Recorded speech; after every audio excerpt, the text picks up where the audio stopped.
এই ফুলকবিটো ঘৰত গৈ পেলাই এটা দিন যদি ৰাখে কি হৈ যায়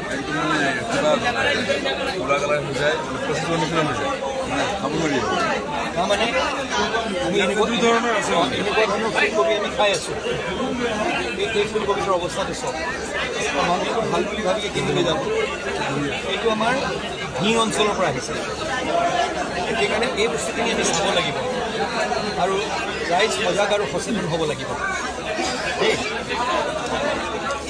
আমাৰ সাৰযুক্ত ৰাসায়নিক সাৰ ব্যৱহাৰ কৰা খুব বেছি পেষ্টিচাইড ব্যৱহাৰ কৰিছে আৰু নি পেলাই এটা বস্তু কটাৰ পিছত যদি হালধীয়া হৈ যায় এটা দিন ৰখাৰ পিছত আমি যদি ফ্ৰিজত নাৰাখোঁ হেৰি যদি হালধীয়া বা ক'লা হৈ যায় ফ্ৰিজত ৰাখিলেও হৈ যায় সেইখিনি কথা আমি চাব লাগিব আৰু অকল যে দিনৰ পৰা আহিছে এইটো নহয় অসমৰ বিভিন্ন জেগাৰ পৰা আহে ৱেষ্ট বেংগলৰ পৰা আহে আৰু ক'ৰ পৰা আহে আৰু কেতিয়াৰ পৰা আহে এই বস্তুবোৰ আমি চাব লাগিব এই পাচলি বিষাক্ত পাচলি বুলি ক'ব পাৰি এইবোৰ খাই পেলাই মানুহৰ কি হৈছে আজি ইমান যে ৰোগ বাঢ়িছে ইয়াৰ মাজতে আমি থাকিব লাগিব কিন্তু তাৰ বাবে সজাগ হ'ব লাগিব কেনেধৰণে পাচলিটো গৰম পানীত ডুবাই বা অকণমান পাছত ডুবাই হেৰি কৰি ৰাখিব লাগিব কেনেধৰণে খাব লাগিব কেনেকৈ চাফ কৰিব লাগিব এইটো লৈ পেলাই অকণমান এনেই ধুই পেলাই কাটি খাই দিলে গোটেই দেখোন পেষ্টিচাইডটো ভিতৰলৈ যাব এইখিনিৰ কাৰণে আমি সজাগ হ'ব লাগিব চাফ কৰি দেই এডিশ্যনে এইবিলাক খোৱা বস্তু ৰাখে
এইবিলাক চাফ দ্ৰব্য ব্যৱহাৰ কৰা পাচলি বিক্ৰী হৈ আছিলে ইমান দিনে বিক্ৰী হৈ আছিলে ফুড ছেফটিৰ কোনো খবৰ নাই তেনেকুৱা অভিযোগ আছিলে আজি হঠাৎ আপুনি অভিযান চলালে চব কথাটো এনেকুৱা প্ৰথম কথা হৈছে ৰাইজ সজাগ আৰু সচেতন হ'ব লাগিব আজি মই মোৰ ঘৰলৈ কি শাক চব্জি কিনি লৈ আহিছোঁ মই মাছ বজাৰ কৰিবলৈ গৈছোঁ মই কেনেকুৱা ধৰণৰ মাছ মই ঘৰলৈ লৈ আহিছোঁ মই গাখীৰ কেনেকুৱা ধৰণৰ মোৰ ল'ৰা ছোৱালীক খুৱাইছোঁ মই যদি কাইলৈ মিঠাই কিনিবলৈ গৈছোঁ সেই মিঠাই মই কেনেকুৱা ধৰণৰ মিঠাই কিনিছোঁ আজি ৰাতিপুৱাতে আমি গ'লোঁ প্ৰথমতে অন্ধ্ৰপ্ৰদেশৰ পৰা য'ত ট্ৰাকবিলাক আহে তাত এসময়ত অভিযোগ আছিল যে সেইবিলাকত ফৰ্মেলিন থাকে আমি আমাৰ মোবাইল লেবৰেটৰীৰ লগত লৈ গৈছিলোঁ ফুড ছেফটি অফিচাৰ আছিলে গোটেই টীমটো আছিলে তেওঁলোকে কাম কৰি আছে আৰু তাত ধৰি লওক আমি ফৰ্মেলিন পোৱা নাই কিন্তু মাছৰ ক্ষেত্ৰতো আমি সজাগ আৰু সচেতন হ'বলগীয়া এটা ডাঙৰ কথাটো হৈছে কি য'ত আমাৰ মাছৰ উৎপাদন হয় অসমৰ বহু ঠাইত পৰা আমাৰ মাছ আহে অকল অন্ধ্ৰপ্ৰদেশৰ পৰাই নহয়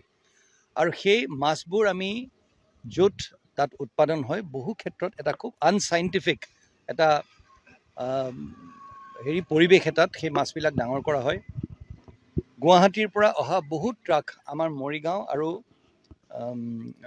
নগাঁও অঞ্চললৈ আহে য'ত মুৰ্গী কটাৰ পিছত যিখিনি লেতেৰা বস্তু থাকি যায় সেই গোটেইখিনি ট্ৰাকে ভৰাই আনি পেলাই আমাৰ মৰিগাঁও নগাঁও অঞ্চলত বিভিন্ন ফিচাৰীত সেই বস্তুটো ৰাতি সেই ট্ৰাকবোৰ আহে পুলিচে ধৰিবলৈ চেষ্টা কৰিছে তেওঁলোকে ৰুটবিলাক সলাই থাকে যাৰ ফলত কি হয় যোনবিলাক ভাল মাছ খেতিয়ক যোনবিলাকে কোনো বেয়া কাম নকৰাকৈ বা ৰাইজৰ স্বাস্থ্যৰ প্ৰতি সচেতন হৈ যোনবিলাকে মাছ বিক্ৰী কৰে তেওঁলোক পিছ পৰি যায় কাৰণ তেওঁলোকৰ মাছৰ দামটো হয়তো অকণমান বেছি হ'ব পাৰে তেওঁলোকৰ সোনকালে মাছ ডাঙৰ কৰিব লাগে মাছ উৎপাদন কৰিব লাগে আজি সেই মাছবিলাক সেৱন কৰাৰ পিছত আমাৰ দৈনন্দিন সেই বস্তুখিনি সেৱন কৰাৰ পিছত আমাৰ hyper tension non communicable disease যিমান আছে সেইবোৰ হ'বলৈ আৰম্ভ কৰিছে কৰ্কট ৰোগ পৰ্যন্ত সেই তাৰ বাবে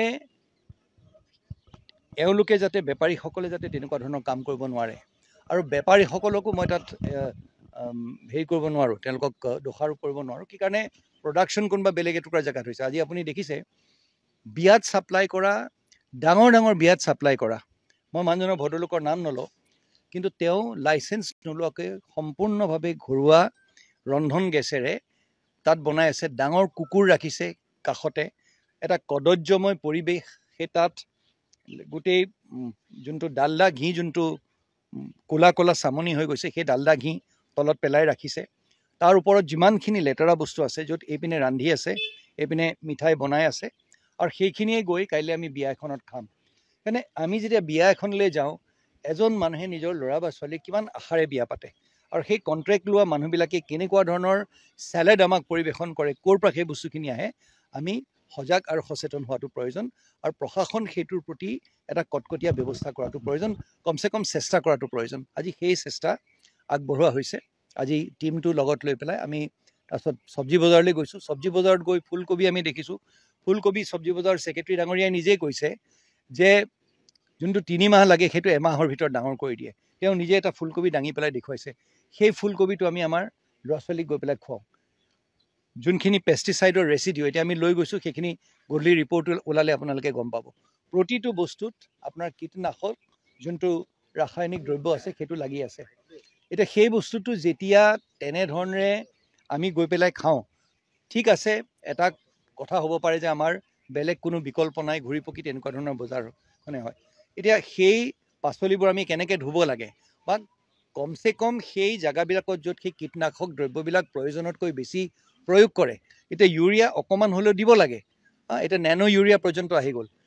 আজি বিজ্ঞান আৰু প্ৰযুক্তিবিদ্যাৰ এইটো আমাৰ যুগ, কিন্তু তাৰ মানে এইটো নহয় তাৰ অপব্যৱহাৰ কৰি পেলাই ৰাইজৰ স্বাস্থ্যত হানি কৰিব। তাৰপিছত আমি মিঠাই দোকানবিলাকলৈ আহিলোঁ, আপোনালোকেতো দেখিছেই কেনেকুৱা পৰিৱেশত ৰাখে। এতিয়া চিল কৰি দিয়া হ'ব। কথাটো হ'ল এই এনেকুৱা ধৰণৰ ৰেডবিলাক নগাঁও জিলাত চলি থাকিব।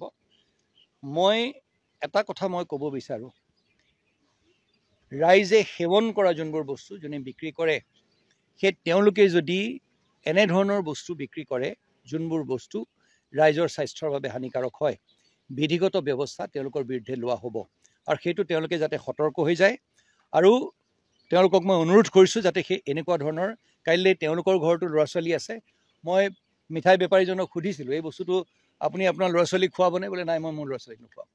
যদি নিজৰ ল'ৰা ছোৱালীক মই নোখুৱাওঁ, সেই বস্তুটো কিন্তু মই বিক্ৰী কৰিম সাধাৰণ ৰাইজক, সেই কথাটোতো নহ'ব নহয়। সেই কথাটো আমি চেষ্টা কৰিম। তেওঁলোকে আমাৰ চকুত ধূলি মাৰিবলৈ চেষ্টা কৰিব, কিন্তু আমি আমাৰ চেষ্টা অব্যাহত থাকিব। আৰু মেজিষ্ট্ৰেট যাব, পুলিচ যাব, আমাৰ ফুড ইনস্পেক্টৰ আৰু তেওঁলোকৰ টীম যাব, ফিচাৰী অফিচাৰ যাব, নগাঁৱত সেই অভিযান চলি থাকিব। অভিযান চলোৱা হ'ল, প্ৰথমতে মাছ য'ত বিক্ৰী কৰে, তাৰপিছত আমাৰ হেৰি মাছৰ হোলচেলাৰ, তাৰপিছতে আপোনাৰ য'ত আহে প্ৰথম ট্ৰাকৰ পৰা যে মাছ আহে অন্ধ্ৰপ্ৰদেশৰ পৰা, সেইখিনি, তাৰপিছতে বড়ো বজাৰ হোলচেল, তাতো আমি চালোঁ। আৰু আজি আমি ছাৰ এইটো গম পালোঁ যে নগাঁৱৰ ফিছ মাৰ্কেটখন অসমৰ ভিতৰত দ্বিতীয়। প্ৰথমখন গুৱাহাটী, নগাঁওখন দ্বিতীয়। বিশেষ মই পিছে জনা নাছিলোঁ ইমান ডাঙৰ বুলি। মই ছিনিয়ৰ ফুড ছেফটি অফিচাৰ, ছাৰৰ লগত আমি এইটো প্লেনিং কৰি আছিলোঁ। সেই মৰ্মে আজি আমি আহিলোঁ। অহাৰ পিছত আমি টেষ্টিং কৰিলোঁ। টেষ্টিং মানে এইটো এটা কিছুমান আমাৰ স্পট টেষ্টিংবিলাক আমাৰ হৈছে, আৰু ভেজিটেবলছৰো আমি চেম্পল কালেক্ট কৰিছোঁ। তাৰো আমি অলৰেডি পেষ্টিচাইডৰ ৰেচিডিউটোৰ ওপৰত আমি টেষ্টিং চলি আছে। তাৰপিছতে শাক পাচলি, এইটো অকণমান টাইম ল'ব, আজিৰ ভিতৰতে ওলাই যাব ৰিপৰ্টবিলাক। তাৰপিছত ছাৰে কোৱা মতে আকৌ আমি নাই, আমি ফুড ছেফটি কৰিছিলোঁ, আমি কৰি থাকোঁ। খালি আজি ছাৰৰ যিটো সদিচ্ছা আছিলে, নাই এইটো মই নিজে যাম, সেইটো কাৰণে আমি খুব আজি উৎফুল্লিত। ছাৰক ভাল পাইছোঁ। ছাৰে নিজে আহিছে, ফিচাৰী ডিপাৰ্টমেণ্টৰ আমাৰ লগত আছিলে। ছাৰৰ সেই আগ্ৰহটো দেখি আমি এতিয়া বেছি। আজি জিলা আয়ুক্তৰ পৰিদৰ্শনৰ সময়ত মিঠাইৰ কাৰখানা এখন বন্ধ কৰিলে। হয়, ফুড ছেফটি আগতে দেখা পোৱা নাছিল বা নাই, ফুড ছেফটি আগতে আমি তেওঁলোকক আমাৰ জিনিয়ৰ অফিচাৰে কৈছিলে যে লাইচেঞ্চ ল'বলৈ, কিন্তু তেওঁলোকে তেনেকৈ লোৱা নাই। হয়তো তেওঁলোকে এতিয়া চুং সলাই ফুৰে। আজি তাত কৰিলে, কালি তেনেকৈ, সেইটো কাৰণে আজি লগে লগে বন্ধ কৰা হ'ল। আৰু তাৰ পানিছমেণ্টটো আছে। তেওঁ যিহেতু অফেন্স এটা তেওঁৰ হৈছে, অফেন্সৰ পানিছমেণ্ট আছে, কোৰ্টে ইয়াৰ উচিত ব্যৱস্থা ল'ব। সেই ক্ষেত্ৰত বিভাগীয় ব্যৱস্থা ল'ব আমাৰ। সেইটো সেই ক্ষেত্ৰতো ছাৰ এইটোতো হেৰি ফুড এণ্ড চিভিল চাপ্লাই বিভাগীয় ব্যৱস্থা হ'ব। মিঠাইৰ দোকান এনেকে লাইচেঞ্চ নোহোৱাকে কিমানখন চলি আছে? নাই সেইটো একজেক্টলি তেনেকৈ আমি ক'ব নোৱাৰে আজি কিমান চলি আছে, কিন্তু ইট ইজ এন অফেন্স। যাৰ লাইচেঞ্চ নাই তেওঁলোকে পানিছেবল অফেন্স, পানিছমেণ্ট পাব।